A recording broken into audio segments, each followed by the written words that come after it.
Kebenaran itu selalu ditemukan dalam kesederhanaan, bukan dalam keruwetan, bukan dalam kerumitan.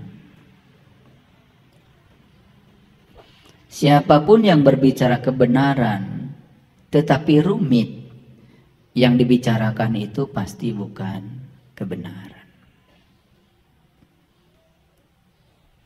Sederhana saja. Ikan mengambil kehidupan dari tempat dia hidup, yaitu air.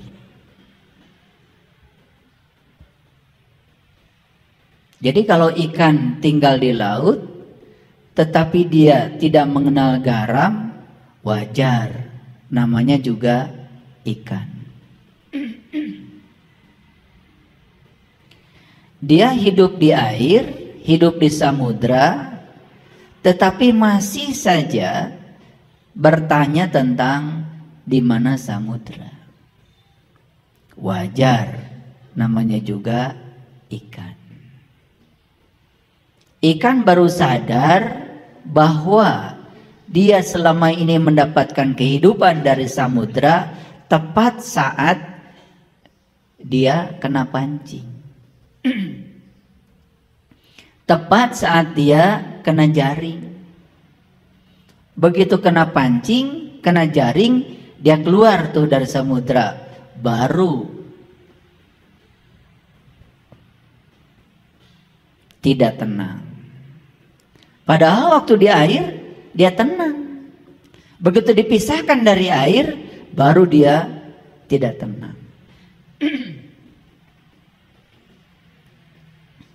Yang senang mancing, coba perhatikan. Ketika ikan ada di air, tenang aja. Begitu terangkat saja ke udara, tidak di habitatnya, gelisah ikan. Jadi ikan baru sadar kalau dia selama ini mendapatkan kehidupan dari tempat hidupnya tepat saat dia keluar dari habitatnya. Betul apa tidak? Kita mau menunggu begitu?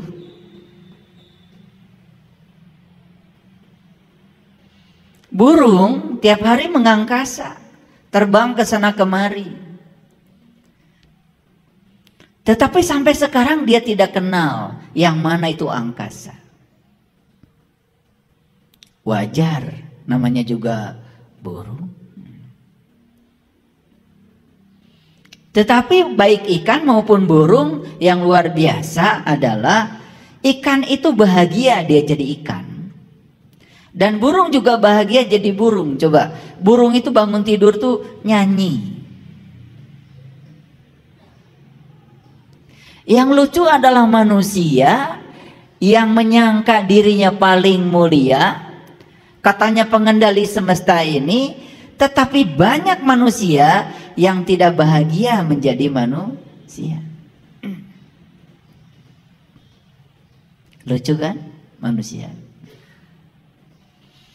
Hanya manusia di semesta ini yang suka mereka-reka tempat istimewa setelah kematian, walaupun dia tidak berbuat kebaikan apapun.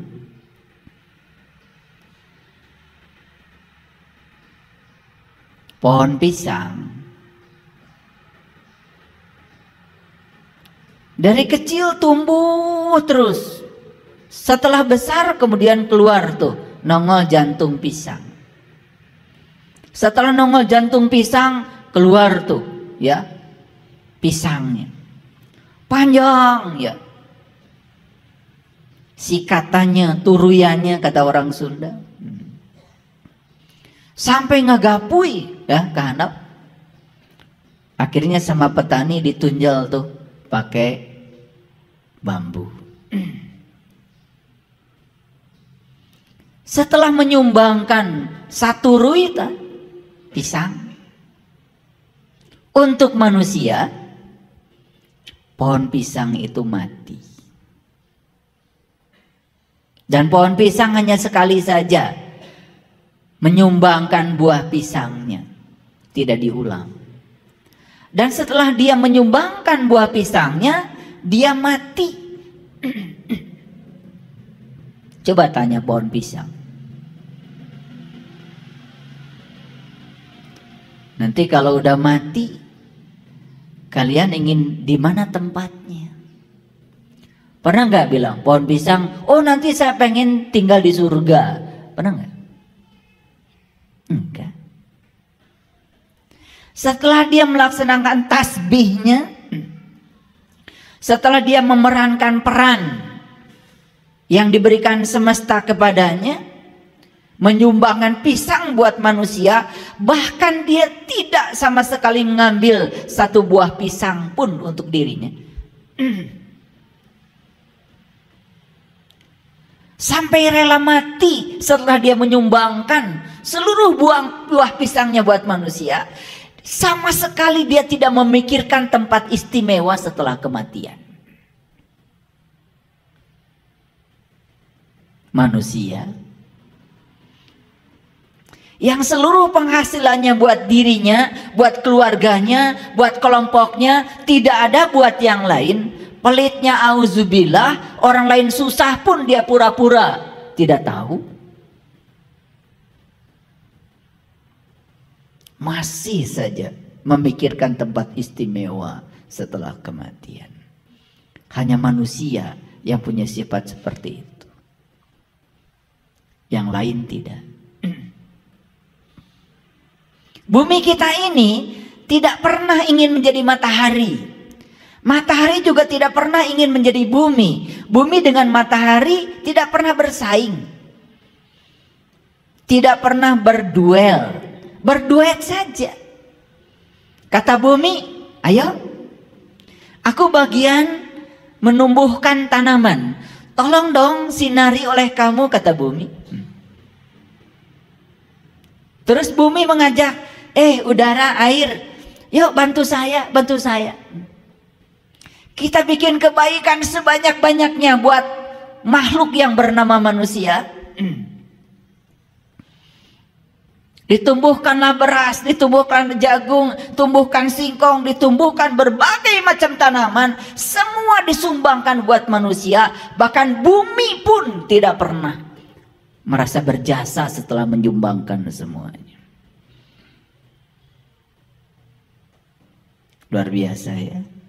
Sadar nggak? Selama ini kita hidup dalam keadaan tidak sadar. Kita menjadikan setiap orang lain sebagai kompetitor, sebagai orang yang berbahaya, sehingga dianggap setiap orang itu sebagai pesaing buat kita sendiri. Kita tidak belajar dari mereka. Mereka tuh berkomunikasi, berkolaborasi, membangun sesuatu yang positif untuk kemaslahatan makhluk yang ada di sekitarnya. Manusia menebar gosip, hoax, kebencian.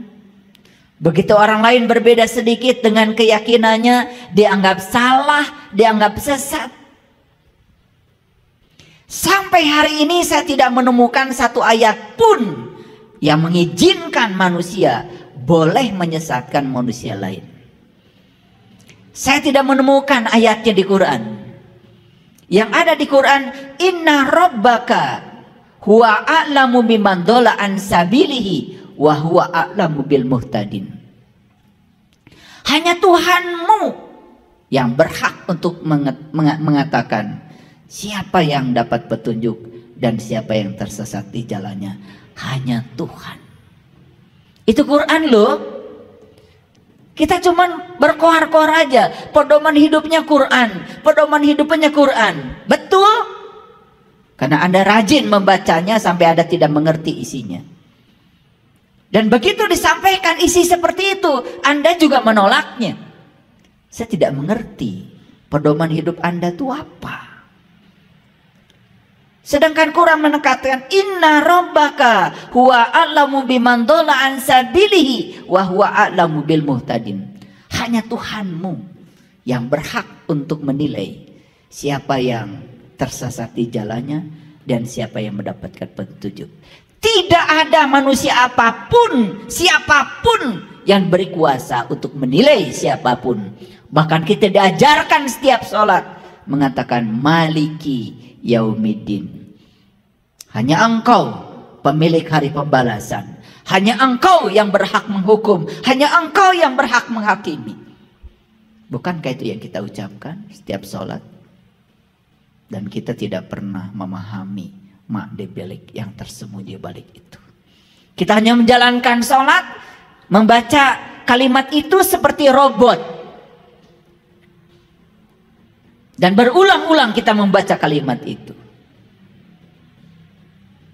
Bahkan kita membaca ihdinas syiratal mustaqim, ihdinas syiratal mustaqim, tunjuki aku ya Allah ke jalanmu yang lurus. Itu kan sebuah permintaan.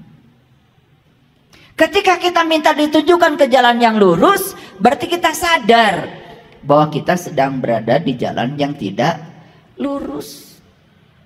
Sadar nggak? Kalau kita jalan-jalan cari alamat, kan kita minta ditunjukkan sama orang alamat bapak ini di mana, tepat saat kita sedang berada di posisi yang tidak menemukan alamat. Betul nggak?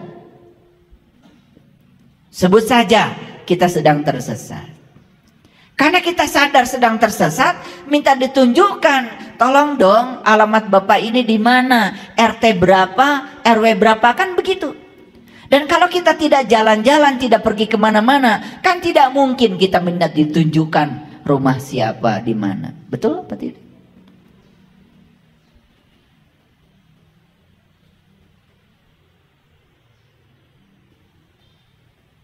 Dan hari ini saya akan berbicara bahwa kebenaran itu selalu ditemukan dalam kesederhanaan, bukan dalam kerumitan. Yuk sekali lagi, ikan tadi mengambil kehidupan dari mana? Dari tempat hidupnya, air. Burung mengambil kehidupan dari mana? Dari tempat hidupnya, angkasa. Jawab dengan jujur. Manusia hidup di sini, bukan?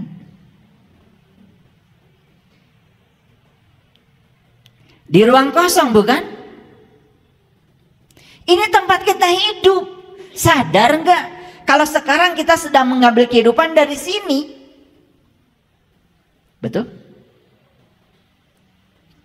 Dan kita suatu saat akan mengembalikan kehidupan ke sini.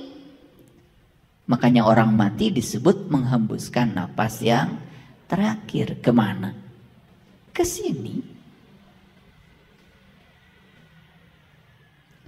Kita masih mencari tempat abadi. Katanya nanti, ya Allah. Bukankah ini adalah keabadian? Manusia datang dan pergi, tapi ini ada terus dari dulu. Bumi suatu saat juga akan hilang. Oh, bumi juga pendatang baru. Dan menurut para ilmuwan, umur bumi itu sekarang sudah 13,6 miliar tahun. Dan sudah banyak orang yang hidup di sini. Sudah banyak. 13,6 miliar tahun umur bumi. Sudah berapa generasi orang yang hidup di sini. Sedangkan umur agama paling tua juga 3.000 tahun. Agama yang kita anut kan baru diperingati kemarin 1444 tahun.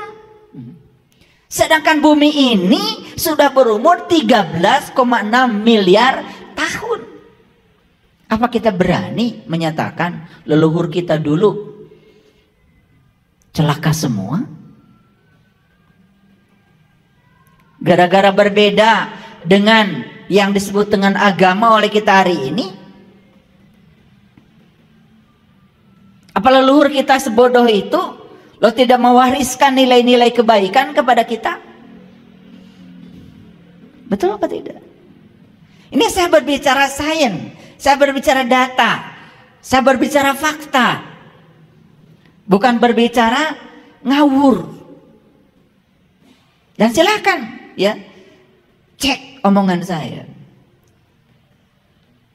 Para ilmuwan fisika sudah bisa menemukan. Kenapa? Sekarang sudah banyak tekniknya. Umur batu saja sekarang bisa diukur kok. Ini batu umurnya berapa tahun? Bisa. Tidak usah pakai ilmu tinggi-tinggi. Ada yang disebut dengan ya ilmu radioaktif. Kalau kuliah fisika inti kita akan belajar yang disebut dengan peluruhan radioaktif. Kita bisa mengukur umur batu berapa tahun. Coba. Ulangi lagi. Jadi kita hidup di mana? Di sini.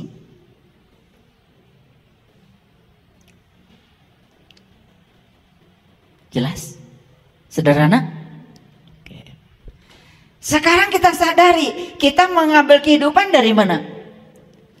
Dari sini. Dan kita akan mengembalikan pinjaman kehidupan kemana? Ke sini. Jadi apa sebetulnya ini?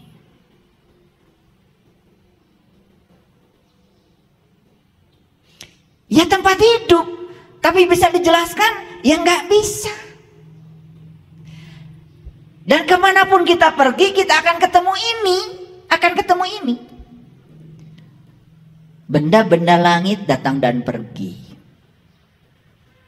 Semua yang bersifat materi datang dan pergi. Hari ini di depan rumah kita ada pohon pisang, besok sudah tidak ada lagi. Semua yang bersifat materi datang dan pergi. Tetapi ruang tempat tumbuhnya pohon pisang kita ikut pergi. Sadar enggak? Kita belajar keabadian jauh sekali ke sana pakai ilmu katanya. Sampai tidak sadar yang sekarang di sini saat ini sekarang.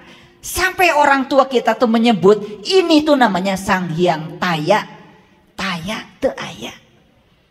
Eueuh tapi aya, aya tapi eueuh. Isi tapi kosong, kosong tapi isi. Itu saja tidak disadari.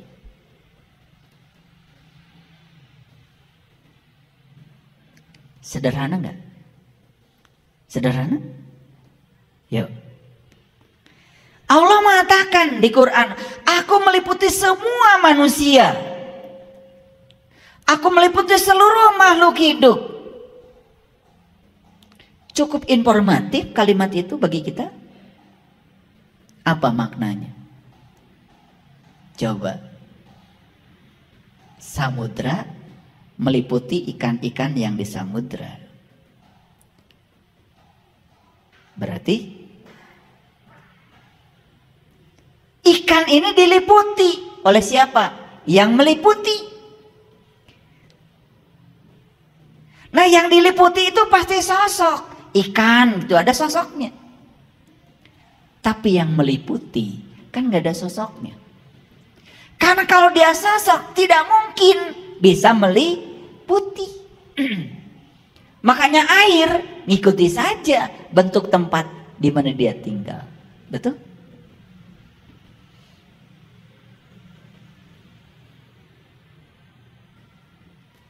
Nah, ini manusia diliputi. Allah mengatakan, aku meliputi segala manusia. Ayo, sederhanakan. Jangan pusing-pusing. Kita diliputi apa sekarang? Diliputi apa? Kan diliputi ini. Terlalu mewah gitu penjelasan saya. Karena kita berpikir ruwet terus dari dulu. Lalu memposisikan Tuhan sebagai sosok yang tinggal di jauh di sana-sana.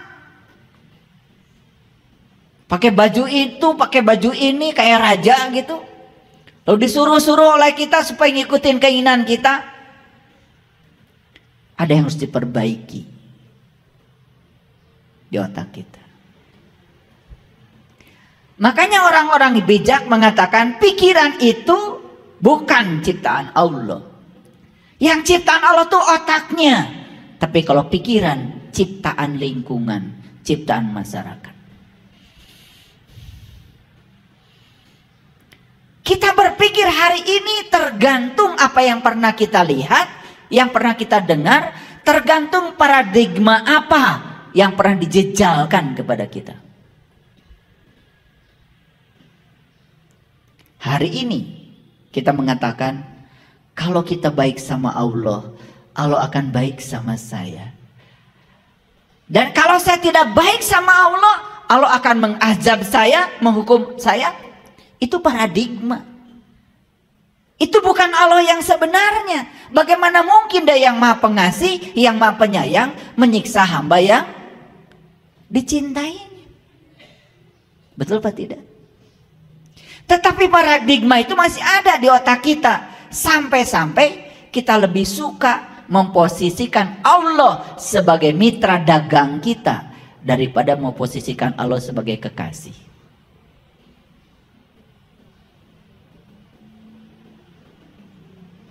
Wah, saya sedang banyak masalah nih.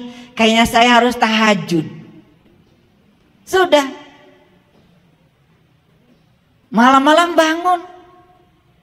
Begitu bangun, kata malaikat, tumben.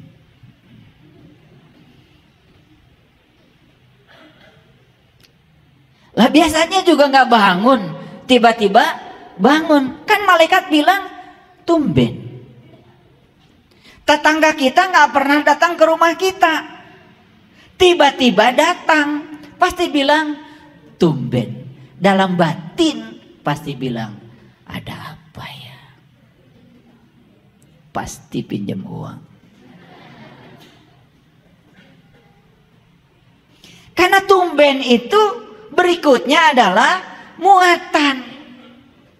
Coba ya, tidak pernah menyapa kita, tidak pernah baik sama kita, apalagi memeluk kita. Tiba-tiba ketemu memeluk kita, pasti bilang tumben.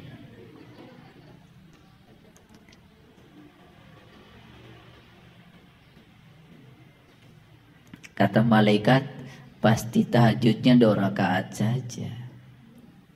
Mintanya suabrek. Karena kita terlalu biasa menjadikan Tuhan itu sebagai mitra dagang kita. Bukan menjadikan Tuhan sebagai kekasih. Kalau orang yang menjadikan Tuhan sebagai kekasih, namanya kekasih itu melakukan kebaikan bukan karena kebaikan kita. Dan kita pun melakukan kebaikan kepada Tuhan, tidak pengen apa-apa. Melakukan kebaikan, ya melakukan kebaikan saja. Begitu nggak ibadah kita? Tidak. Karena kita lebih suka memposisikan Tuhan sebagai mitra dagang kita daripada memposisikan Tuhan sebagai kekasih. Ya, hidupnya ya seperti itu saja. Dari waktu ke waktu kesadarannya juga begitu-begitu saja. Itu paradigma. Karena dia menempatkan Tuhan di pikiran dia seperti itu. Kenapa pikiran seperti itu? Karena dibesarkan di lingkungan yang seperti itu. Setelah itu dia mengizinkan. Dia mengizinkan agar dia menjadi seperti lingkungannya. Tidak menjadi dirinya sendiri. Dan kalau semua ditanya, pasti tidak ada argumen. Kenapa Anda takbiratul ihramnya seperti itu? Pasti jawabannya, kan orang lain juga begitu. Dan kenapa ketika Anda sholat mengacungkan telunjuk, bukan jempol? Karena orang lain juga mengajukan telunjuk. Itu saja jawabannya. Tidak ada argumen yang masuk akal. Padahal Nabi Muhammad sudah mengatakan as-sholatu mi'rajul mu'minin. Dalam gerakan sholat itu ada simbol, ada tata cara untuk mi'raj. Mi'raj itu bahasa sastra, bahasa Qurannya adalah liko. Walaupun di Quran ada Quran surat Al-Ma'arij, itu juga cerita tentang perjalanan menuju Tuhan. Tapi Quran lebih banyak menyebut kata liko. Itu perjumpaan. Jadi gerakan sholat itu dari takbir sampai salam, isinya itu syarat sekali dengan simbol-simbol. Kita nggak ngerti maknanya apa. Kita hanya melakukan itu sebagaimana orang lain melakukannya. Begitu bukan? Oke.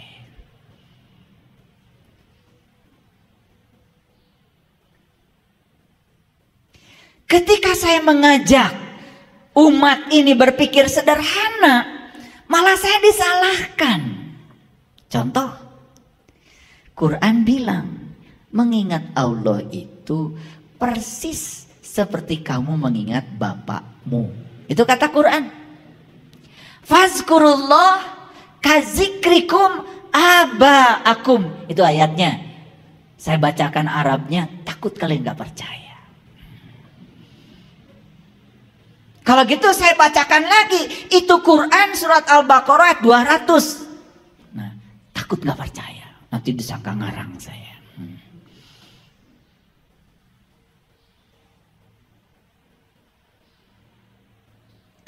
Jadi mengingat Allah itu persis seperti kamu mengingat bapakmu.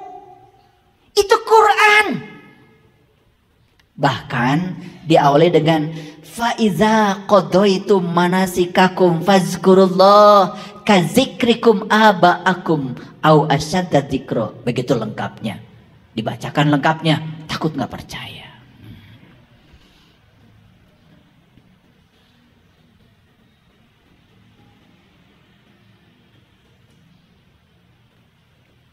Sekarang saya tanya, sekarang ingat gak sama bapak? Ingat gak sama bapak? Bapak, ayahmu, abi, abah. Ingat sekarang? Ingat? Ada suaranya? Gak ada. Dan yang bisa ingat sama bapakmu hanya orang-orang yang kenal bapakmu. Ini omongan saya masuk akal nggak? Kan yang bisa mengingat bapakmu satu kamu anaknya, yang kedua tetanggamu yang pernah jumpa dengan bapakmu, yang ketiga siapapun orang yang pernah jumpa dengan bapakmu. Lah saya belum pernah jumpa sama bapakmu, disuruh mengingat. Walaupun saya tahu namanya, misalnya namanya Amir. Lah kan saya juga tidak bisa mengingat bapakmu walaupun sudah ada namanya. Terus saya ambil tasbih gitu, langsung Amir. Begitu. Saya ingin membawa kalian kepada kesederhanaan kebenaran. Karena kita sudah terlalu ruwet selama ini berpikir. Ulangi lagi. Ingat sama bapak sekarang? Ingat. Kenapa ingat? Satu, sering jumpa. Dua, kita jadi kenal. Kalau gitu saya tanya lagi, ini kesederhanaan. Jumpa dulu, kenal dulu. Yang benar, jumpa dulu, kenal dulu. Ya jumpa dulu. Kalau sering jumpa baru kenal. Kenal itu akibat sering jumpa. Bahkan kalau sering jumpanya bukan hanya kenal, cinta. Makanya ya dalilnya orang Jawa Tengah, Jawa Timur, witing tresno jalaran soko kulino. Pada pintar. Tapi begitu diterapkan kok jadi gak pintar, itu yang saya bingung. Sesederhana itu. Ulangi. Ingat sama bapak sekarang. Ada suaranya? Nggak ada. Yang bapaknya Amir kan gak usah bilang Amir. Yang bapaknya Emot gak usah bilang Emot. Betul gak? Betul apa tidak? Karena mengingat Allah itu persis seperti kamu mengingat bapakmu. Itu kata Quran. Sekarang saya tanya, ingat sama Allah.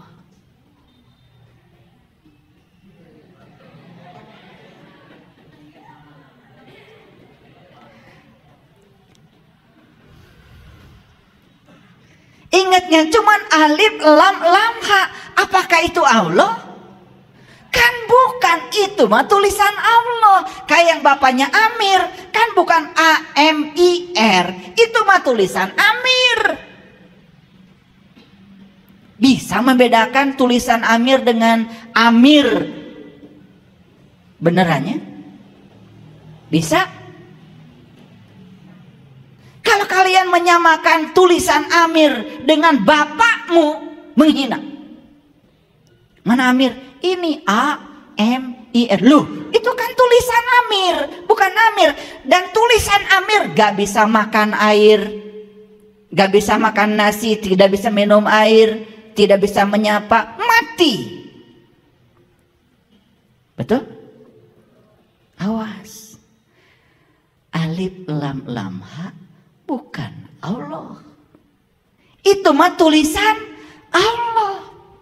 Bahkan Allah itu awalnya juga nggak ada namanya. Kan bapakmu yang Amir juga baru ada namanya setelah ada barangnya. Sekarang saya nanya dulu, ini kesederhanaan berpikir. Barangnya dulu, namanya dulu. Setelah ada barangnya, gubrak alam kalam dunia. Betul? Kasep. Mancung. Lengana dua. Sampai na dua. Di pasian aja dengan Amir. Betul? Ya. Jadi menyebut-nyebut Amir. Bisa tahu dan kenal pada Amir? Gak bisa. Bisa tahu dan kenal ke Amir? Mun sering penak sareng Amir. Sederhana? Oke. Sekarang saya tanya. Tahu zikir? Zikir bahasa Arab. Apa artinya? Mengingat. Awas ya. Zikir artinya mengingat. Coba saya tes. Ini sederhana. Amir, Amir, Amir, Amir. Saya sedang apa? Udah mulai pinter nih. Kan tadi saya sedang menyebut. Menyebut itu barangnya juga beda alatnya. Menyebut itu pakai alatnya ini.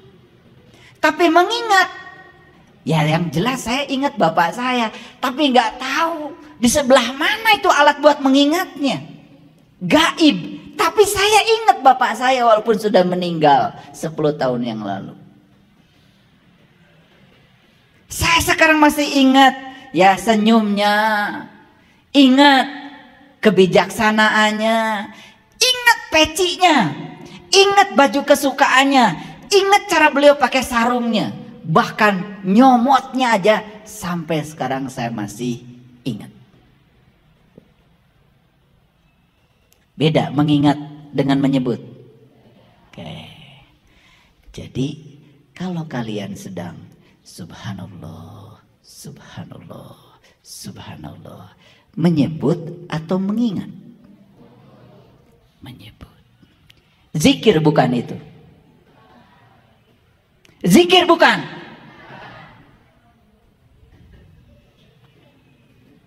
Sesederhana itu. Kenapa tuh kalian bilang saya lagi zikir? Padahal lagi menyebut. Apa menyebut salah? Tidak. Menyebut Amir tidak salah. Kalian bilang subhanallah, alhamdulillah, Allah. Bagus. Tetapi lebih bagus lagi kalau itu sebutan dialamatkan kemana. Kan setiap nama itu ada barangnya katanya tadi. Begitu nyebut Amir kan barangnya ada. Alamatnya jelas. Oh, Amir yang saya maksud adalah bapak saya. Yang paling ganteng deh sedunia. Sederhana nggak yang saya bicarakan? Atau masih pusing? Nah, kalau kalian masih pusing, karena memang kalian itu sudah pusing dari dulu. Bahkan pusingnya sudah mencapai 7 keliling. Betul Pak tidak? Saya itu begitu orang tua saya bilang begitu, pusing 7 keliling, wah saya kejar itu. Kenapa pusing itu 7 bukan 8? Kok orang tua kita kalau ngomong itu pusingnya 7 keliling? Loh, jalan Shirathul Mustaqim juga rambut dibelah 7. Tawaf 7 putaran. Sa'i 7 kali mondar-mandir Safa dan Marwah. Melempar jumroh pun 7 batu. Surat Al-Fatihah 7 ayat juga. Wah, jangan-jangan orang tua kita tuh kalau ngomong pasti ada pesannya. Kenapa pusing 7 keliling? Ternyata saya dapat ilmunya. Begitu saya tahu rahasia yang 7, saya nggak pusing lagi. Makanya sepanjang kalian belum tahu rahasia yang 7, kalian selamat pusing 7 keliling. Ini bahasa sehari-hari kan, yang kalau dielaborasi secara saintifik keren. Keren. Cuman kita jarang memikirkannya, itu aja. Paham ya? Oke. Sederhana saya bicara kebenaran hari ini. Bisa bedakan menyebut dengan mengingat? Ya. Di Quran itu perintahnya itu mengingat. Fazkurullah dzikran katsir. Ingatlah Allah dengan ingatan yang sebanyak-banyaknya. Maaf, saya tidak menemukan sebutlah dia dengan sebutan yang sebanyak-banyaknya. Menyebut Amir, bisa nggak semua orang? Bisa. Tapi mengingat Amir, bisa semua orang? Siapa yang bisa mengingat Amir? Yang tahu Amir. Menyebut Allah, bisa semua orang? Tapi yang bisa ingat kepada Allah, bisa semua orang? Siapa yang bisa ingat kepada Allah? Hanya yang tahu dan kenal kepada dia. Makanya orang yang tahu dan kenal kepada dia diberi gelar oleh Allah. Gelarnya ulul albab. Ulu itu artinya pemilik. Albab itu bagian dalam dari kolbu. Dari kata lub. Jadi kolbu itu ada bagian dalamnya itu. Ada yang namanya fuad. Ada yang namanya lub. Jadi ulul albab itu pemilik kolbu. Itu yang disebut dengan ahlul bait. Karena apa? Allah mengatakan langit dan bumi tidak akan cukup menampung zatku, tapi kolbunya orang yang beriman itulah sebenar-benarnya rumahku. Jadi ahlul bait itu sering disebut ulul albab. Didefinisikan oleh Allah, alladzina yazkurunallaha qiyaman wa qu'udan wa ala junubihim. Orang yang bisa mengingat Allah dalam keadaan berdiri, duduk dan berbaring. Bahkan sejak saya memulai ceramah dari tadi, saya tidak bisa melupakannya.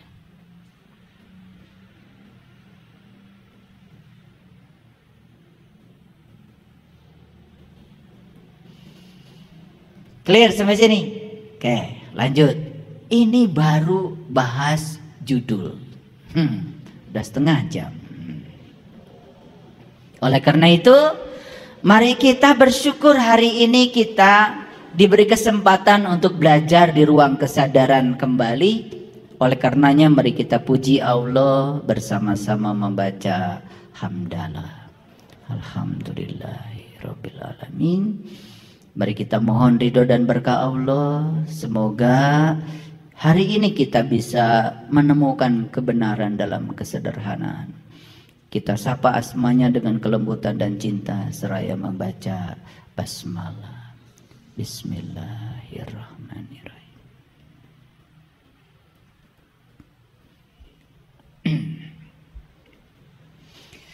Mari kita lihat contoh-contoh kebenaran dalam kesederhanaan. Ini contoh sederhana. Jadi saya bacakan Quran surat Al-Isra, boleh dicatat. Al-Isra itu surat yang ke-17, ayat yang ke-60. Jadi Allah menyatakan, inna rabbaka ahato binnas. Inna rabbaka ahato binnas. Tangkap kata-kata ini dengan kesadaran.